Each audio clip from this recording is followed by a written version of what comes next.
Good morning, good afternoon, and welcome to today's Chief Learning Officer webinar, sponsored by Bluepoint. I hope everyone's having a great start to their week and excited as I am for today's webcast, addressing leader and workplace fatigue. My name is Steve, and as always, I'll be working in the background here to help answer any general or technical questions you may have. Before we get started, though, I want to go over a few housekeeping items. First, all audio will be streamed through your speakers or headphones, so please adjust your volume there accordingly. If you have any questions or experiencing any technical issues throughout this webcast today, go ahead and click on the Q&A button at the bottom of your screen. If you have a technical question, the answer will appear here. Any content-related questions for our speaker today will be read at the end if time allows. Don't forget, you can chat with your fellow attendees by joining the live attendee chat. And finally, you will receive a link to the recording of this webinar, along with the certification codes for this webcast in a follow-up email. So please allow at least 24 hours after the conclusion of the event before this information is sent. And now at this time, I would like to go ahead and introduce our panel of speakers for today's webcast. First up, we have Joan Peterson, Vice President of Bluepoint. Next, we have Neil Bryant, Vice President of Coaching and Leadership Development, also at Bluepoint. And last but not least, we have Peter Young, Senior Facilitator and Leadership Coach, also at Bluepoint. And I believe I'm going to pass things over to Neil to get us started. So Neil, take it away when ready. Oh, thanks so much, Steve, and good day to everyone. Wherever you are located, we are grateful you jumped in today, and thank you for joining on what we believe, and frankly, you probably believe as well, is such an important and a timely topic, and that is of leader fatigue. You know, we're seeing it everywhere. I imagine as you're observing your organizations, you're recognizing and probably accepted at this point that leader fatigue is not just a passing comment. It's for real. It's here, it's widespread, and it's ongoing. And all of us who thought that, well, once COVID passes, we'll get back to normal, are now recognizing not so. We also know from what neuroscience is telling us is that when leaders are tired and pressured and under stress and feeling burned out, it does affect work performance. It affects decision-making. It affects teamwork. It affects their communication. It affects productivity. And frankly, it also affects creativity. So this is a business issue now. It's not just a social issue. It's not a psychological issue. It is a business issue. The good news is, and what we're delighted to share today, is we now have some definitive science that is showing us a proven strategy to deal with leader fatigue. And that is coaching. Coaching is proving itself to be an effective way to moderate, minimize, ameliorate, and affect what the effects that are having on leaders when they are feeling fatigued and pressured and under stress. We know that coaching is an antidote to burnout. So what we're going to do today, tell you what, before we go there, let's do this. I want to make sure everyone's still awake. So put down your coffee cup, grab your keyboard, and if you would, key into the chat box for me the answer to this one question. And I'm going to give you three options. And the question is, as you're observing your organization, where are you feeling the greatest leadership fatigue? Is it in frontline leaders? Is it in senior managers? Or is it at the executive team level? Where are you feeling the greatest leader fatigue? Frontline, senior managers, or executive team? Oh, good heavens, they are rolling in. I can't keep score fast enough. Thank you for engaging. Delighted to have that feedback, all of you. I like the last one, all. So I'm not sure I could count them that quickly, but what it tells me is you're seeing the same thing that we're seeing. This is really a pretty role agnostic pressure. It's hitting everyone. And that's why we want to dig into it. And that's what we're going to do today. So if we could go to the next slide, I want to be very quick but articulate here. And what are we going to accomplish in our discussion today? Here are our three goals, folks. I want to walk you through what the Mayo Clinic did to study the coaching effect on fatigue. And I think it's important to understand the scope and scale of that study so you have confidence in what it is that we're sharing with you. We then want to the word I like to use is demystify what actually happens inside a coaching engagement. Most people know what executive coaches do. They've seen the impact or felt the impact themselves. But in dealing with this topic, what kind of happens behind the scenes? And we're going to give you a glimpse in what that looks like. Once we've established that coaching does indeed help with minimizing the effects of these pressures, we're going to introduce you 4 different strategies the organization may consider to bring coaching, if it's right, into your organization. We'll kind of weigh the pros and cons of those 4 different strategies for you. Those are our objectives today. So very quickly, again, I am Neil Bryant, privileged to serve as Vice President of Coaching and Leadership Development at Bluepoint. And I've only been with the organization a very short period of time because the previous 4 years, I was actually a customer of theirs. I was delighted with the work, and I'm happy to be with you today. I want to ask Peter and Joan to very quickly introduce themselves so you see and understand who else is on camera. Hi, everyone. Glad to be here. My name is Joan Peterson. Unlike Neil, I've been with Bluepoint for a lot of years. I've been in the leadership development and coaching space my entire career, which again starts to show my age, is 25 plus years. And I've been with Bluepoint for about 15 of those years. Again, excited to talk about this topic. I think it's a really important one. And I'm delighted to be able to join Neil and Peter. Peter? Thanks, Joan. Yes, so I'm Peter Young. I'm a leadership coach and facilitator. I've been part of the Bluepoint team since 2015. As you may tell from my accent, I'm based the other side of the pond. I'm in Oxford, England, and my work spans the globe. And it's included Mayo Clinic and various other health systems in the United States and the United Kingdom. Thanks, Neil. Delightful. Thank you, folks. So let's get back to the topic at hand here. The post-COVID environment is still unsettled, and you all know that. As chief learning officers or students of your organization, the behaviors, the patterns you're watching, we know that the workplace is still shifting. Do I go to the office? Do I work from home? Do I have flexibility on my hours? Are the kids in the background where I'm working? Do I need to travel more? Do I need to travel less? It's a very unsettled environment. And frankly, all of the predictions are suspecting this is going to continue. So it's not as though we can take a deep breath and wait till it passes. This is the world we're operating in.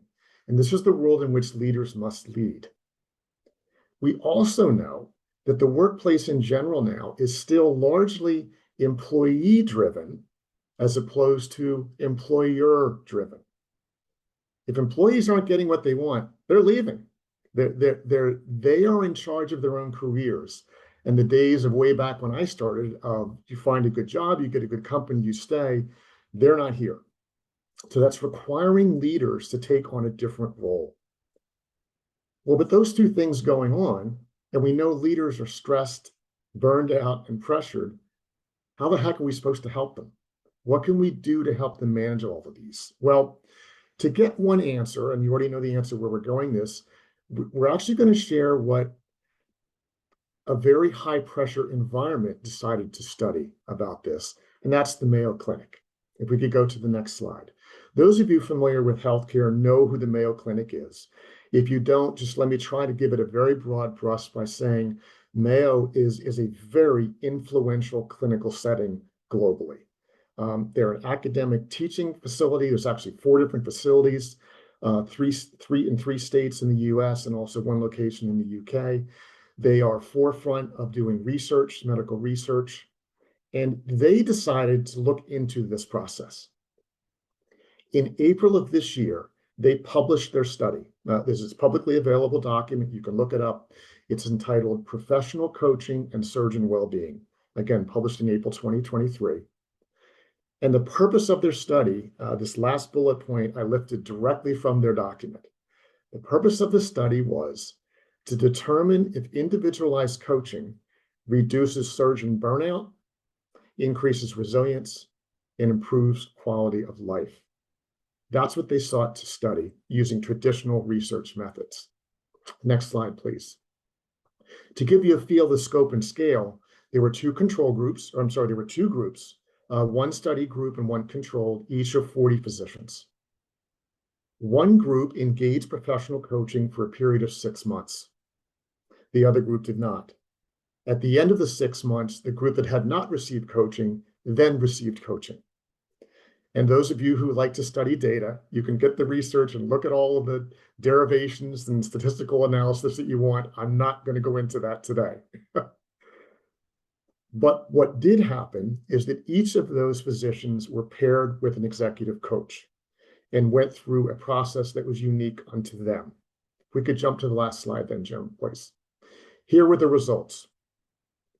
At the end of the study, what they published is there was definitive evidence that leader coaching reduced burnout.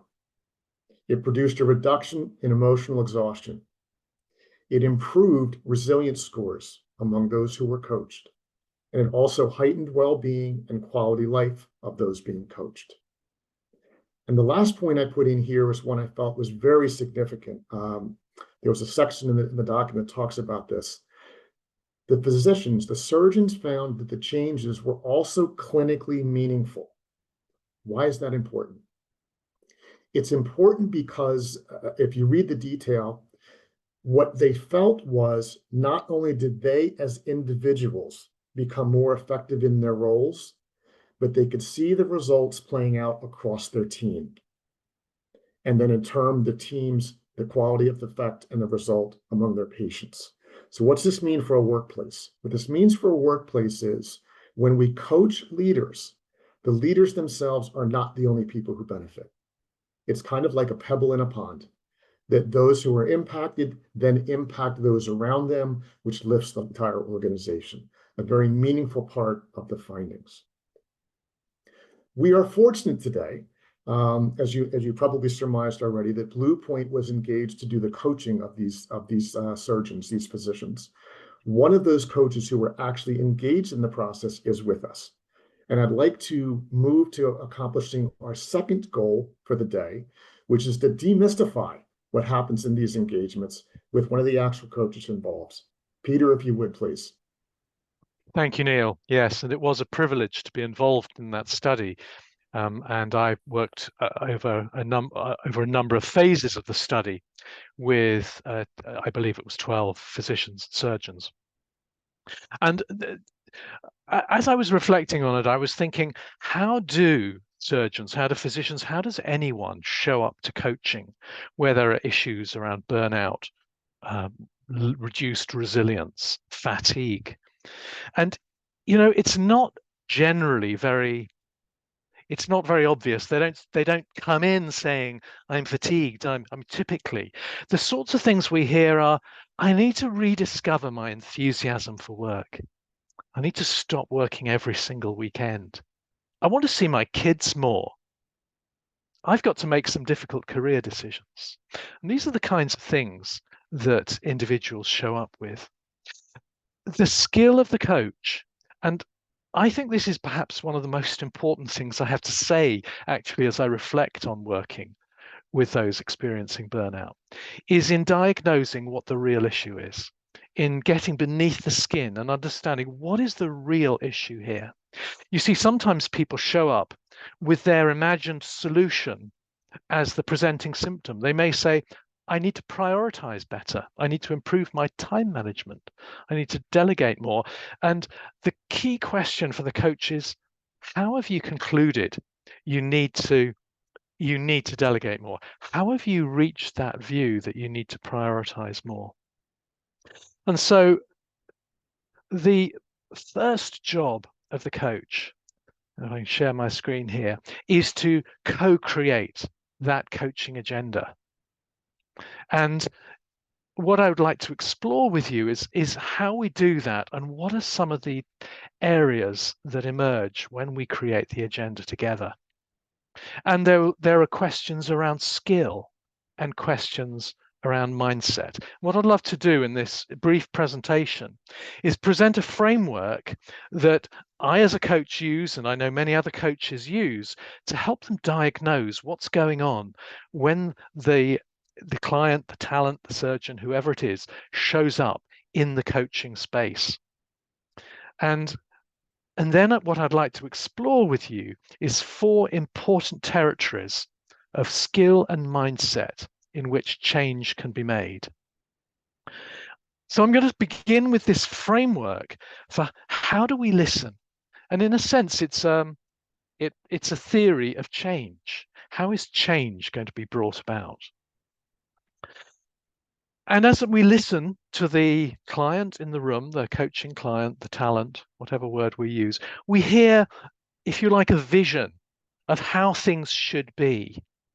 I should be home each weekend with my kids, for example. I should be getting the kind of work that I want. I should have had that promotion. Whatever it happens to be, there's a vision. I'm using that word vision loosely, not to mean a strategy, but a way of seeing the world, an expectation. And then, of course, there's the reality of how the world is. Well, the reality is I'm not getting home each weekend. So when the vision equals the reality, it's, if you like, a definition of happiness. It's perfection. I want to spend my weekends with my kids at home, watching their football matches, and I do. Wonderful. But of course, life isn't like that. Vision does not equal reality. And if you like, that's what we're confronted with. And this is what we need to investigate. And of course, I'm stating the obvious here in saying this, but the reason for saying it is that there are only 3 options when life is not as we want it to be. And the first option is that we don't change the vision we have, but we're able to influence reality. And many people come into coaching wanting us as coaches to give them some fix, get them out of their pickle, help them to change their reality, to influence it, to have a conversation with the boss that results in the boss saying, oh, of course, you need to be at home each weekend. Fine.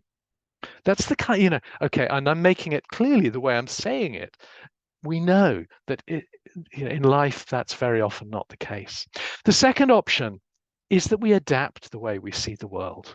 We shift our expectations. We maybe change our understanding of our own part in contributing to the difficulties that we're facing. And the reality stays. And perhaps this is much harder, adapting the way we see the world. It may often be resisted. But what we do know is that when we do move into adapting the way we see the world, we're often much more effective at being able to influence that reality. Option 1. But the fact is, the sad fact is, that many of the people we meet in coaching refuse to change the way they see the world. And they may refuse very politely, and those defenses may be very well hidden and very, very well covered over. But ultimately, they're not shifting the way they see. They cannot change the reality. It's fixed. And of course, that results in a lot of stress, a lot of pressure. And this is where we meet people. And this is the space, frankly, of most fatigue. And I know as a coach, I've worked with many, many hundreds of leaders, that many of them find themselves in that position. And whether the fatigue is, if you like, the result of an internal conflict or an external one, this is where they find themselves. So as I'm listening to the client, I'm thinking, where is it we're needing to give them some skill to change the reality, to be more influential? And where is it their own thinking needs to adapt? And if you like, that's the lens. And where are they stuck? And sometimes, frankly, I need to call out the stuckness in the nicest, kindest way.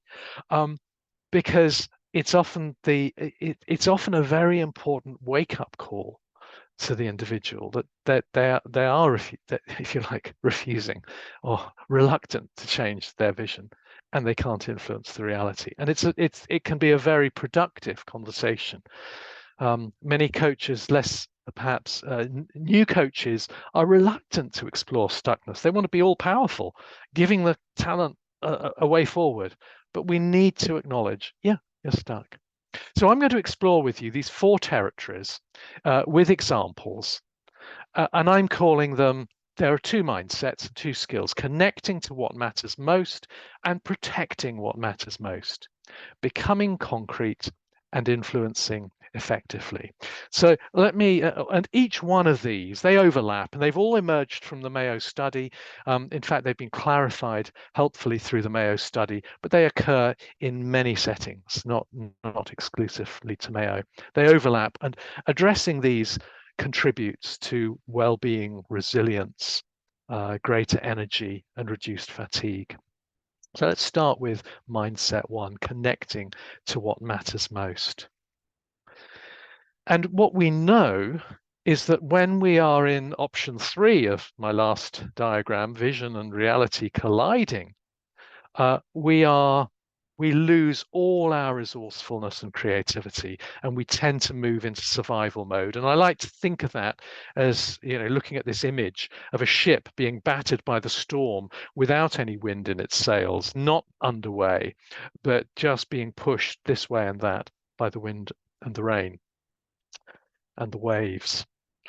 Now, let me pause the share for a moment and share an example. And I would like to share the story with you of Julie. And Julie came, she was a doctor working in the United Kingdom, and she had studied initially in Africa, where she was from, and had been very privileged to go to university in the United Kingdom.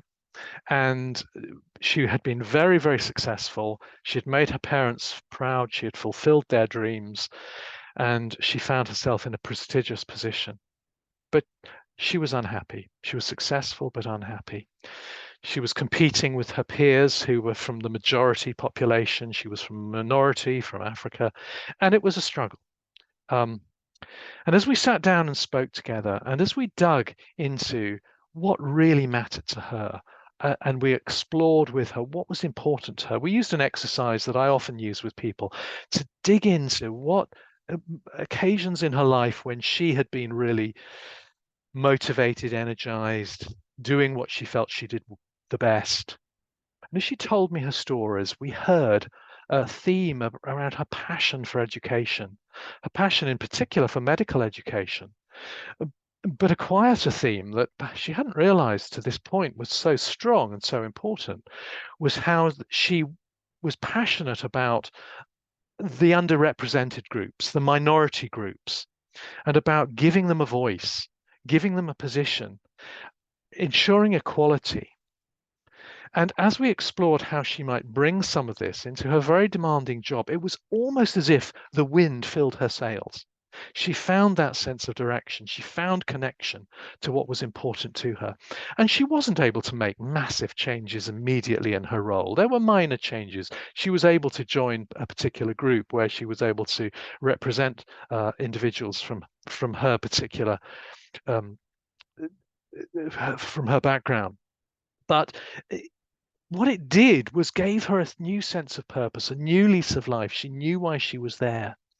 And it gave her an awful lot of energy and was a powerful contributor. So I've suggested that there are a number of areas in which we can help people to connect to what matters most. Appreciating their strengths, deepening their own appreciation, connecting to personal values and intentions. And there are, of course, any number of ways which coaches can do that. And I've just summarized one to you. But the result is that we can help people shift their feelings from being powerless to resourceful. They have that sense of purpose and clarity. So our second territory is then to protect what matters most. And a large part of this is the importance of setting and holding boundaries. And in particular, being able to say no. So I'll pause the share again. In working with leaders, sometimes in working with groups of leaders, I often ask, how many of you struggle to say no? And of course, many of them will put their hands up and say, yeah, I really struggle. It's very hard. And then I'll ask a question provocatively and teasingly, hopefully kindly as well. I'll say, how many of you would say yes to working on your wedding day or on your child's wedding day Or if they're not from the medical profession, I might say, and they're from the United States, I might say, how many of you would say yes to routinely working on Thanksgiving? And of course, thoughts outrageous. Of course I wouldn't. Why not? What is different about your wedding day, your child's wedding day? Thanks. And of course, it's a robust commitment. So it's a really interesting thought. What do we make robust commitments do? Do we have commitments that are robust enough for us to say no? Now, of course, we're not going to fill our time with robust commitments when we're busy surgeons or executive directors. But do we have any? And I think of one individual I worked with, one leader, Sarah. She was working almost every evening and she never had time for herself. And we explored this idea of commitments. She had no commitments for herself. And as an experiment, she created a single weekly commitment of a 1-hour Pilates lesson. She booked the teacher in advance. She paid the teacher. It was 1-to-1. She booked it at a time when, if necessary, she could return to work afterwards. And lo and behold, after 6 weeks or 4 weeks, whenever it was I next saw her, she had made every one of those, and she had actually found she hadn't needed to go back to work afterwards. Now, it was just a nudge of the dial, but it was an important nudge of the dial, and it gave her a sense of greater control and started to show her what was possible. And so this idea of personal commitments, also reactivity, managing our reactivity, very often tendencies towards perfectionism or tendencies to pleasing others, or whatever those tendencies are, understanding those will get in the way of us saying no or managing effective boundaries. That's an important part of helping individuals to protect what matters most. So let's move to the second area of mindset, and I'm calling this becoming concrete. When we're exhausted, when we're fatigued, when we feel we've lost control, we tend to move into a place where we catastrophize, we engage in all or nothing thinking, we ruminate. And coaching at its best can help the talent to move from negativity, from evaluations, from again, these sort of survival mindsets to what I'm calling concreteness, clarity, specificity. And let me describe another young leader, Rebecca. She was working all hours. And she said, I have to work all hours. It's what the job entails. And we sat down and did a really interesting exercise where we said, okay, what does the job involve? And we went through every element of the role and worked out how much time it was going to take on a weekly basis. We just looked at it on a weekly basis. And of course, it wasn't totally scientific. We didn't spend hours on it. But we just said, what's involved? And what else is involved? And what might you be missing here? And actually, how much time is needed by emails? And how much time is needed by this? And when we came to it, she realized actually she, in her position as a young leader, had to be working on average 13-hour days. She wasn't going to be home every evening. And she said, so we said, this is the reality. From moving from a very abstract notion of this is impossible, we moved to a very concrete understanding of what the job entailed. And by making it concrete and specific, she was able to make some very clear choices about the evenings she would work and when she would protect time and take time off. And it wasn't ideal. Of course it wasn't. But again, it gave her that sense of control. Another thing that as coaches we often do to help people move from that very negative, catastrophizing place to a much more concrete place is to ask them to rate how much time are they spending at the moment on themselves. Give it to me out of 10. So 10 out of 10 is perfection, 0 out of 10 is a disaster zone. And they say it's 2, it's 3 out of 10. So, well, what would be involved in moving it to a 4 out of 10? What would that look like? And just by making it concrete, we give that sense of control. It's one of the reasons, incidentally, why coaches very often ideally don't ask the question why. When we ask the question why, why are you working all those hours, for instance, the client will tend to move into a position of defending themselves or analyzing, or it's not a helpful question. When we get them to be descriptive, okay, what's going on? Where are you finding time for yourself? And what would a 5% improvement look like? We move them into a much more productive and resourceful place. So sometimes our role is to normalize reactions to the challenges, like I did with that young leader whose job required extensive hours. This is what the job requires. Are you prepared to do it for the coming year? Okay, let's make it possible and then look at how we can also make some changes thereafter. This is not to say there aren't things that can be done to improve it, but it's to say we have to be realistic. So the final area of skill is influencing. And of course, what's quite interesting as coaches is that we experience the way that the client influences the moment we walk into the room with them. And let me just describe somebody that I was working with very recently. I arrived into the coaching room, and it was a face-to-face coaching meeting. I'm calling him John.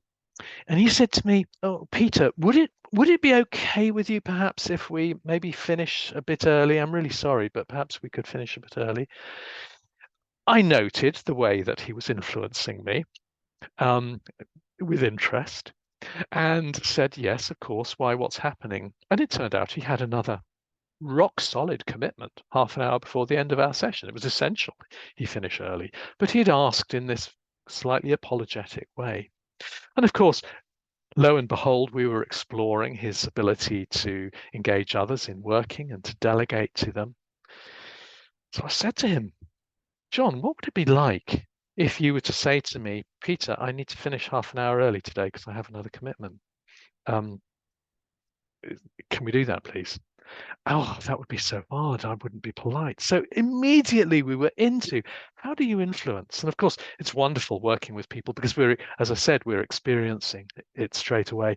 But this is such a powerful area for us to be working on with our clients, because their capacity to influence, especially to delegate tasks and projects, to make requests, to engage others in partnership, to manage disagreements courageously, to manage poor performance, and so on, will have a huge influence on their own well-being, on their sense of having control over their work, over their energy levels and resilience. It's a very, very important area that we work on. And of course, we could spend many hours exploring how we do that. But I hope I've given you a flavor of that and of these other 3 areas that as coaches we work in to improve resilience, to increase confidence of our clients and increase their well-being. So, Neil, you invited me to give you a clue of what goes on behind the scenes. Is there anything else you'd like me to share just now, or how does that sound? Grateful for that, Peter. And it's to me, I find it's energizing I love the word demystify, because people have this word that coaching is, well, go get coached and come back when you're better, right? And they really don't know, well, what happens in there that causes transformation or enables transformation to occur. And I think you've illuminated that for us absolutely brilliantly. And I appreciate the fictitious names of your clients, because of course we all hold the coaching profession to be one of highest integrity and confidentiality. But beautiful illumination. What that does for us is it lays the groundwork, as the study did, to tell us and make very clear that coaching is an antidote to stress. So now the question becomes, well, how do you bring coaching into an organization? Is it like a one size fits all, or there are other ways to do it? We think there's 4 different strategies, and very fortunately, we have Joan here to outline those for us. Yeah, thanks, Neil. If you're anything like me, when you hear Peter talk about some of those challenges, I was putting myself in those situations. And I thought, man, like I get to work with Peter and I get to work with coaches. And my guess is many of you have coaching skills, have access to coaches, are coaches. And what an incredible gift coaching is to individuals and to organizations. And because we do a lot of work in the coaching world, in the coaching arena, clients will oftentimes ask us the question that Neil just presented. Okay, I want to bring coaching in, or I want to expand the way we look at coaching here. What are my options? And like, what's the best strategy? And if you think about it, organizations all over the world, all different sizes, all different resources, sit in all different places when it comes to coaching. The answer is, and Neil suggested this, it depends. It depends on what you're looking to do. It depends on what outcome you're looking to achieve. So our hope is to talk about, well, what are some of the approaches? What are some of the things you might do? What are some of the advantages and some of the disadvantages of each? Where are some of the places that you might place time, energy, resources? And none of these approaches, again, I recognize that you're in the learning space, are rocket science. These are approaches that you've likely either engaged with, have thought about, have been, and let's talk about what are some of the pros and cons of each. The first, of course, is contracting with an external coach. It's having Peter coach someone inside the organization.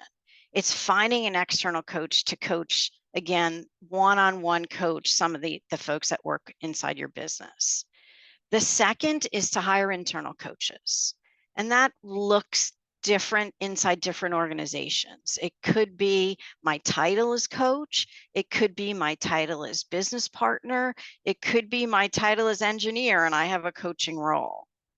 A third option is to start to look at the culture inside the organization. And can I equip leaders, people leaders, even individual contributors with coaching skills so that, again, inside the organization, coaching conversations are happening consistently.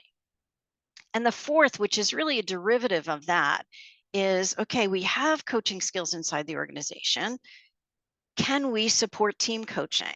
You know, whether that's a huddle or a triage, can we make that more coach-like? Or can we provide a space where leaders can coach each other, whether that's a mastermind group or coaching circles where peers are coaching one another, either with or without a professional coach? And again, I'd like to explore these four approaches, starting with the first one. And I'm just going to ask you to, if you could, in the chat pod, how many of you are using the animations? How many of you have either had a coach, hired an external coach, or are a coach? Just kind of give me the yay, nay, thumbs up. Appreciate that. My guess is we have tons, all the above. Yeah, rookie coach, love it. Yes to all. So we have a ton of coaches inside, you know, oftentimes inside the learning space. And again, I appreciate that. You know, I've hired a coach, I know to all. So the external coaching space, again, it's looking at hiring someone like, you know, the Peters of the world. And I'm going to tap those of you who have either hired an external coach or are a coach, or are in an organization that hires external. What are the advantages of contracting with the Peters of the world, hiring an external coach? And again, I'd love for you to use the chat pod here. Why would an organization acted as a guinea pig? Love that. Why would an organization choose this approach? What's the advantage of, external perspective, that person's objective, they're more experienced. Quite often, hire an external coach, that's what they do. Yeah, it protects the internal resources. Execs think they know everything. Reduces turnover, increase morale. Love that, Nicole. So if we think about tons of advantages, right, for the external coach, all the things that you all put in the chat pod, from the confidentiality to the impartiality, neutral space. Again, this is what they do for a living. They're removed from the politics. And one of the things that I think is really nice about an external coach is this is when they're starting and this is when they're ending. So when I am with leaders and teaching them coaching skills. I say, what's the difference between you and me? And they say, well, Jill, when you coach, you get to leave. When we coach, we stay. And good news, bad news, right? So external coaches, quite often that's an advantage. So let's look at the disadvantages. What are the disadvantages of contracting with external coaches? And again, would love your input here from in the chat pod. Okay, what's the downside? Yeah, it's expensive. That's probably like, Peter, you charge a lot, my friend. So it's expensive to hire an external coach. What are some of the other downsides? I'm not building internal skills. Limited institutional knowledge. You're absolutely right. These are all disadvantages. So from thinking, okay, I want to bring coaching in, there's certainly some advantages to an external coach, less choice over who you get sometimes. Yeah, you don't know what it's like that external coach, this is what you do, but you don't really know what it's like here. I mean, there are disadvantages as well. So it's thinking through, okay, like they don't know, they're unfamiliar with social norms, culture, that ivory tower piece. Absolutely right. So I do want to tap your expertise, and I do want to tap the expertise of Neil and Peter here. If you are looking to engage with an external coach, what are some of the best practices? So please feel free to use the chat pod, and I am going to tap Neil first. If you could share, Neil has had the opportunity, of course, to contract with external coaches. And then I'm going to ask Peter, the organizations who do this best, what are some of the things that they do when they contract with you that are best practices? So Neil, why don't you start us off? Yeah, as Joan well knows, and some of you are probably dealing with this, that the first thing I was charged with in my previous organization, when I was given the right and the resources to go jump both feet into coaching, is that I myself am a coach. So I was an internal coach in the organization, and now had to look at this, the installment of this methodology through a different lens. Because being a coach can also put some blinders on to what's right to the organization. But the two things that I found I had to grapple with most right up front were scale. How big am I going to let this be? Right? So when you start thinking about dollars, and then you think about who in the organization is going to raise their hand and say, I want to get me some of that. You early on have to decide, where am I going to draw the limits on how much of this I can enable the organization to absorb. So thinking about scale is really important. And the second thing I spent a lot of time thinking about was the pairing or the matching process, you want to call that. To what degree will you enable a talent, a coachee, a client to select who they think is right for them when the organization is kind of footing the bill? So that's something else to think through, is what role do you as a sponsor want to play, and what's the best fit in your organization for how to facilitate the matching process? Yeah, thanks, Neil. How about Peter? What's your perspective as an external coach and some of the best practices that you've seen in hiring organizations? I've just thought of an example of an occasion where I did have a three-way meeting with the talent and his sponsor on entry, which is good practice to have that, so that there's alignment of expectations for coaching at the beginning and then a review at the end. But what worked so well in the case that just came to my mind was that there was a sense that the sponsor was we were really triangulating. The sponsor was part of the process, was kind of supporting the talent in their development along the coaching journey, was checking in with the talent. We had a midpoint review and we said, where are we up to? And the sponsor was providing opportunities, and it felt like coaching development hadn't been outsourced to me and kind of they'd wash their hands, or we've done that. It was like, we're really involved. We're staying involved. We believe in this. This is a great person, and we're going to be working together on it. So that really struck me. One other thing, Joan, is that very often the coach who is best for the talent is not the one that they kind of most immediately click with. Feeling super comfortable with the person is not the only measure of good fit. The coach may need to be a bit edgy, may need to tick some of the boxes that you don't tick. So I think to have a organizational liaison, organizer who is able to do some quite intelligent matching and be involved in that process is, again, very valuable. Agreed. Yeah. Agreed. Yeah, I love that, Peter, and thanks, Neil. I also saw some suggestions in the chat pod as well. Certified organization, helpful if someone has psychology, human behavior background. Important for the effectiveness of the outcome. So again, appreciate your engagement in the chat pod. If we think about external coaches, quite often when we think of external coaches, it's because it's expensive, typically linked to more senior leaders, senior executives, higher inside the organization. Some organizations as well have internal resources. And again, I mentioned before, whether it's someone whose sole role is as an internal coach, or it's part of their role as a business partner, or part of their role as a leader inside the organization. And certainly there's some pros and cons to internal coaches. So what do you think are some of the advantages for those of you who are internal coaches? What are the advantages for having internal coaches? Again, would love your perspective here. Where do you see the advantage? Yeah, the company culture. I think that's a terrific advantage. I kind of get it. I understand what this person's experiencing. I have a relationship with them, maybe some rapport. I understand the players. Yes, convenience and access, sunk cost. So and Janessa, we can watch over the end results. Oftentimes I can see the person in action and able to give them feedback, or an external coach doesn't have that. Yeah, Holly, the accessibility piece, realities of the organization. I know the procedures of the job. So again, you mentioned all these. I understand the social norms, establish your relationships. I can observe them. I can promote a coaching culture inside the organization if we have coaching resources.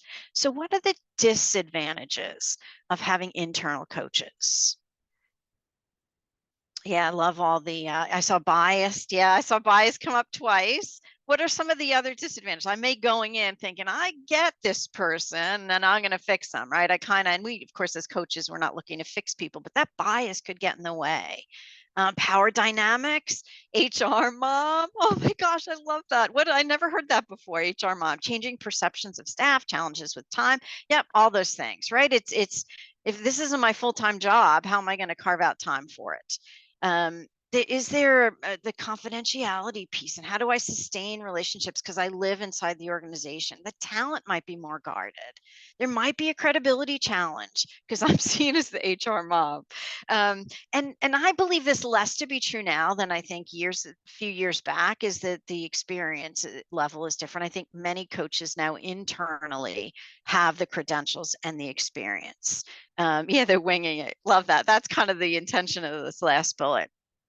So if you think about best practices around internal coaching, and I'll share one that I'm going to ask Neil for his thoughts on this as well, because Neil acted as an internal coach.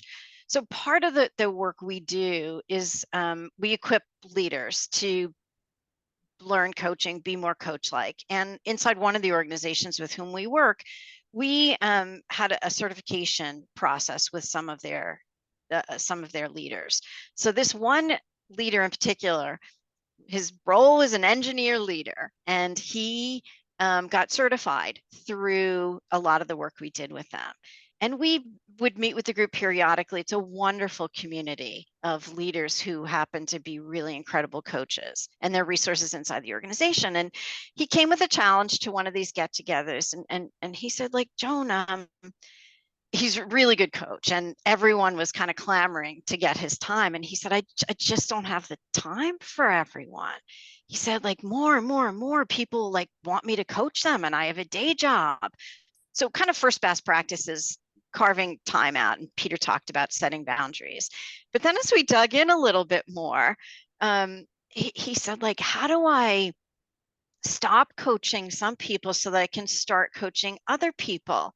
And I just kind of was silent. And then he goes, do you mean I need to break up with them? And I was like, but I kind of laughed and remained silent. He goes, oh, he said, maybe we should have started the start and end time before we started. So he kind of figured it out himself. Like, really best practice of internal coaching is some of the external coaching practices. What's the start time? What's the end time? So I don't have to break up with them because we live in the same organization with each other. So it's carving time out, but carving a process out as well. And I know, Neil, you have some best practices here in addition to that one. Oh, well, Joan, when I was reading the comments in the chat, I'm sitting here laughing to myself. I will bet 90% of the audience, this thought will resonate with them. As I mentioned before, I was an internal coach for close to a decade. Is you need to educate your client on what coaching is, because they see you in the other contexts of your work.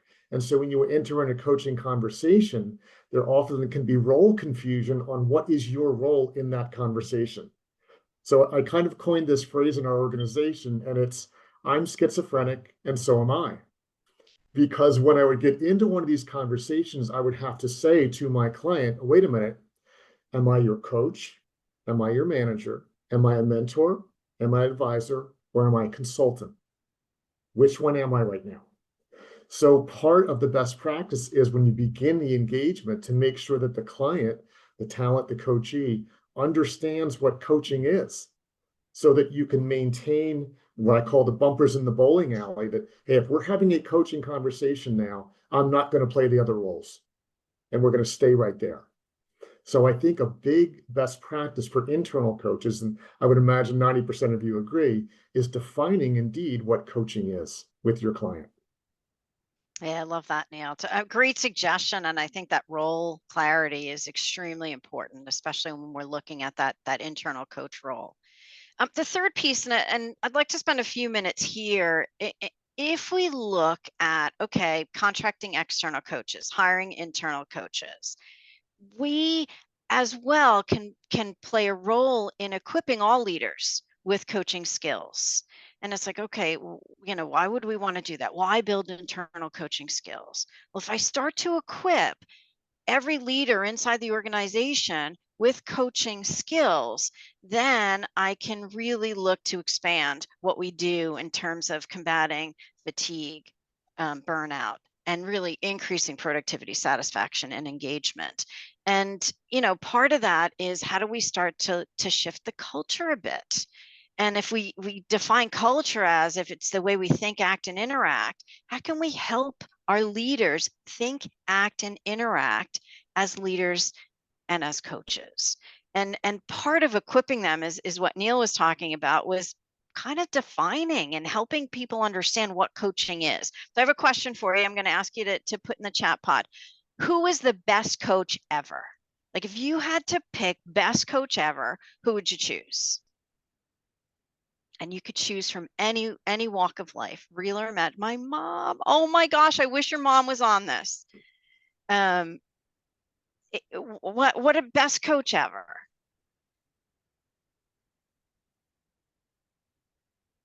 Any thoughts on that? Oh, I love that. My life coach, previous people leader, former boss, my coworker, Heather. Here's one of the questions we ask leaders to think about. When you think about in your life, who has been the person who has made a difference for you? Who comes to mind? Who was your best coach? And my best coach was my very first boss. Her name is Barbara. And when I think of Barbara, I think, and she saw me as better than I saw myself. She challenged me. She appreciated me. And my guess is some of the individuals that you put in the chat pod are doing the same for you. So part of what we challenge leaders is, okay, when you think about that person, what are the traits and characteristics that they brought to their relationship with you? Oh, I mean, again, I love this. And I hope the people that you put in that chat pod, I hope they know.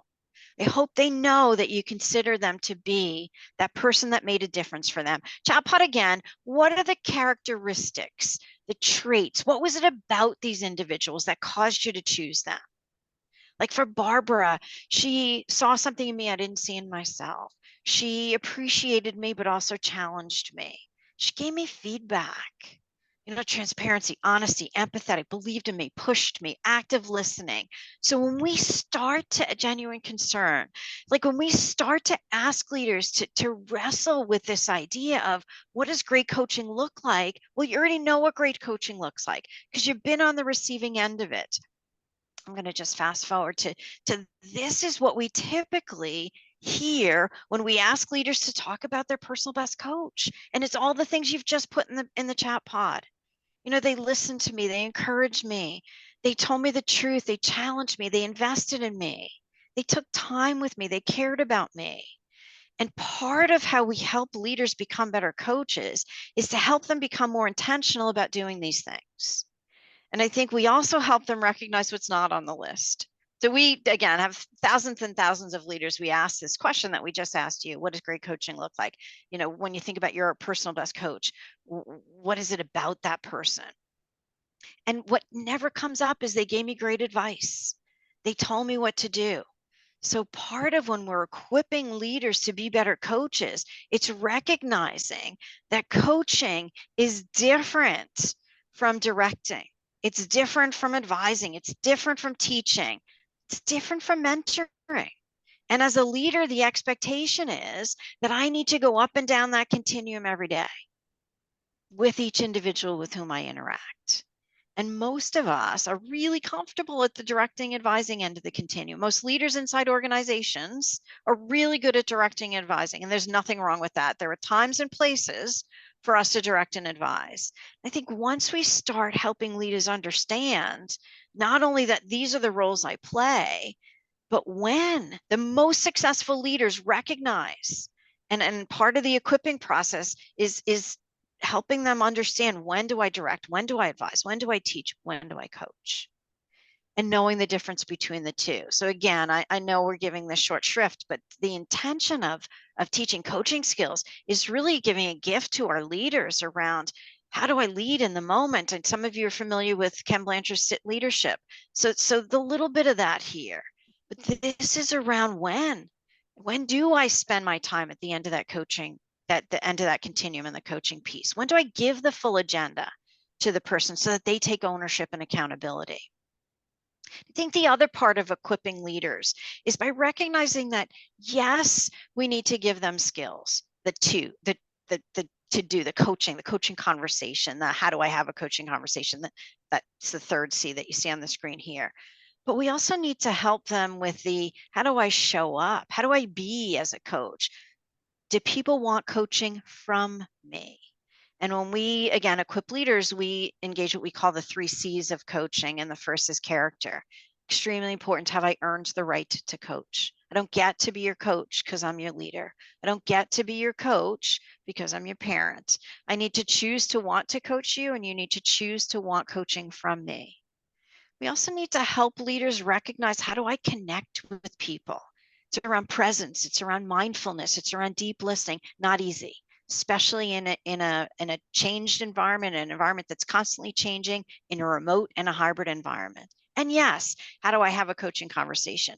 What are some of the tools, the skills that we can teach leaders around how to have this coaching conversation? I think we equip leaders to be better coaches inside organizations by helping them be curious, by helping them recognize, and Peter talked a bit about this, asking open-ended questions, whether it's a tool like this, the 60 big coaching questions, or it's how do I help leaders stay curious longer?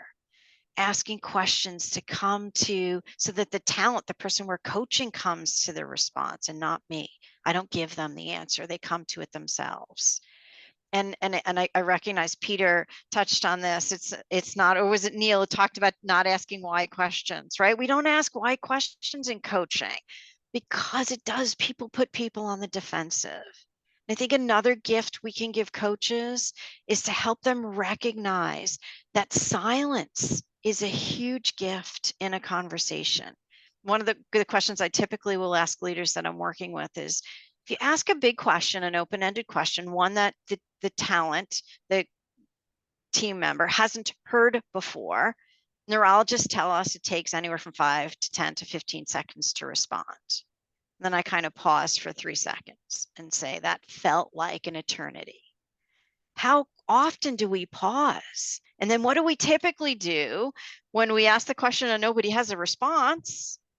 We jump in and answer it for them. So part of the skills we can give coaches is around this idea of curiosity and silence and having the other person explore and work together. And the last piece, and I recognize we're coming to the close here, it is this idea of expanding teaching coaching skills to a place where we can support team coaching. Again, whether it's huddles or triage meetings, or whether it's getting a professional coach to host coaching circles, like a mastermind, where individuals have an opportunity to coach each other on real life challenges. Our belief is that people get better at coaching by coaching, not by doing role plays, but by coaching each other on real life challenges. And in the role that we're all in, I think we are in a really good place to be able to help expand the coaching work we can do inside organizations by any of these 4 approaches, and looking at which one or combination of these approaches might be most beneficial for your organization. I do want to end with 2 polling questions, and I'm going to ask Steve for his help here. So the first polling question is this: which of the 4 approaches does your organization currently use most frequently, just so that we get a sense for who's in the room, whether it's contracting external coaches, internal teaching coaching skills, or team coaching circles. So if you see that poll, if you could just click 1. And Steve, help me out here if we're as we start to get close. Yeah, we got about 40% of the audience has submitted their poll. Yeah, if it's none, if it's none of the above, you can just put it in the chat pod. Thanks for that question. That's a great question. And if you could close it as, Yeah, about 5-10 more seconds here. All righty. Here are the results. Oh, combination, love it. So it's a combination of the highest is teaching coaching skills, external coaches, and kind of lagging behind are the internal and the team coaching circles, team coaching or coaching circles. Thanks, Steve. If you could put up the second poll. This asks you a bit forward facing. So this last question is, which of the 4 approaches do you think your organization will most benefit from moving forward? This again gives you an opportunity. Forward thinking, which of these might we want to kind of pull the lever on a little bit more, or really kind of gear it up a bit? And again, Steve, I'm going to tap you when you think we're getting close. Yep, give it about 5 more seconds here.